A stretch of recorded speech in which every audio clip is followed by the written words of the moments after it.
Olá família, graça e paz, eu sou Renan Chaves. Eu, Marlon Melo, e hoje nós vamos meditar juntos no capítulo 8 da carta de Paulo aos Romanos.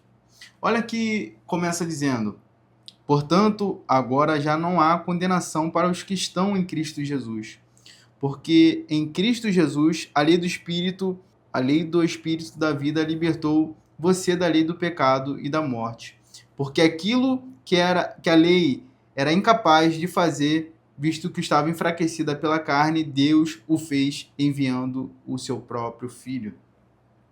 Paulo ele começa nos mostrando que o homem por si só ele não conseguia se salvar, não. Mas Deus ele pode salvar o homem e ele o fez através do seu Filho.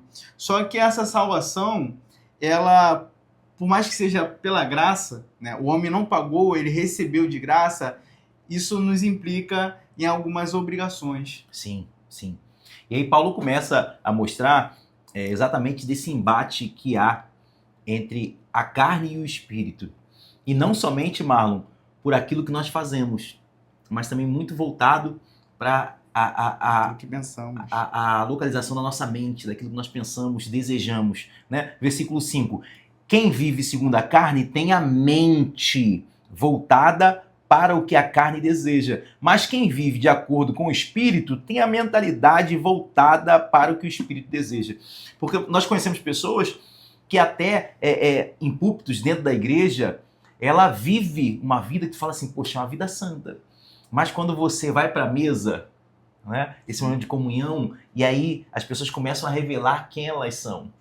Né? Nós conseguimos identificar que a mente ela é voltada para a carne.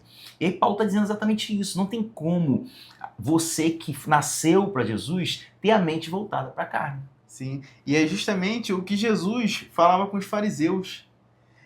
Os fariseus eles falavam assim, ó, a lei diz que se um homem foi pego em adultério ou uma mulher, eles estão pecando.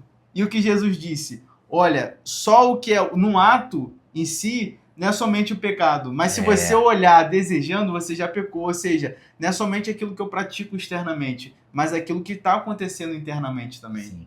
E aí não é o fato que nós precisamos entender, que não é o fato, eu pequei, então eu já era para mim. Não. Olha o versículo 8. Ó. Quem é dominado pela carne não pode agradar a Deus.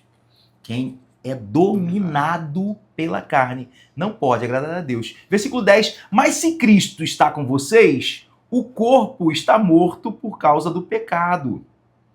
Mas o espírito está vivo por causa da justiça. Entende? Nós pecamos, é natural, da natureza humana. Então, o nosso corpo ele não é dominado pelo pecado, ele não é dominado pelos desejos. Mas se Cristo habita em nós, nós não seremos, nós não daremos lugar para a carne governar a nossa vida. Sim. Paulo ele não está falando daquela pessoa que tem a sua fé sincera e que em algum momento acaba errando na caminhada. Sim. Mas aí Paulo está falando sobre aqueles que dizem ter Cristo, mas não conseguem abandonar os vícios. Continua nos seus erros, nas suas práticas erradas, continua mentindo, continua roubando, continua se prostituindo. Não, Paulo está falando para essas pessoas, olha, não tem como você falar que tem Cristo, mas as suas práticas continuam subjugadas ao pecado.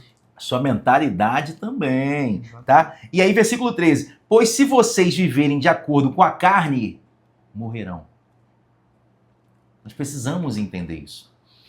Quem é governado, ele vai fazer sempre essa dualidade. Quem é governado pela mentalidade de Cristo, nasceu para Cristo. Isso começa desde os inícios do capítulo que nós já lemos.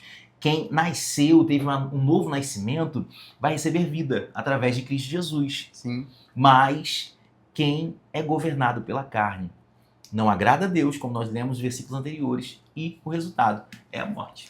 E uma morte não só espiritual, né? Muitas vezes também fisicamente. Sim. Em 2020 nós vimos o resultado disso. Não só espiritualmente, mas fisicamente. Muitas mortes ocorreram porque pessoas quiseram, mesmo com uma notícia, dar lugar ao prazer da carne.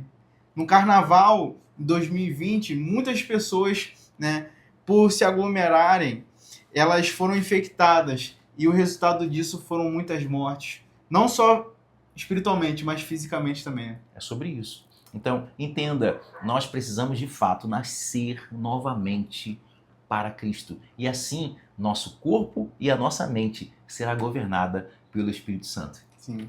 Quem está em Cristo deve buscar e viver uma vida, não uma morte, né? Ele tem vida para nos propor, tanto para aqueles que estão em Cristo, mas para quem ainda não está em Cristo. Ele quer alcançar a sua vida, ele quer te libertar para que você possa viver uma vida plena em Deus. Paulo vai dizer que aquele que está em Cristo, nova criatura é. As coisas velhas se passaram, eis que tudo se fez novo. E nós te esperamos com muito carinho no próximo vídeo. Que Deus te abençoe.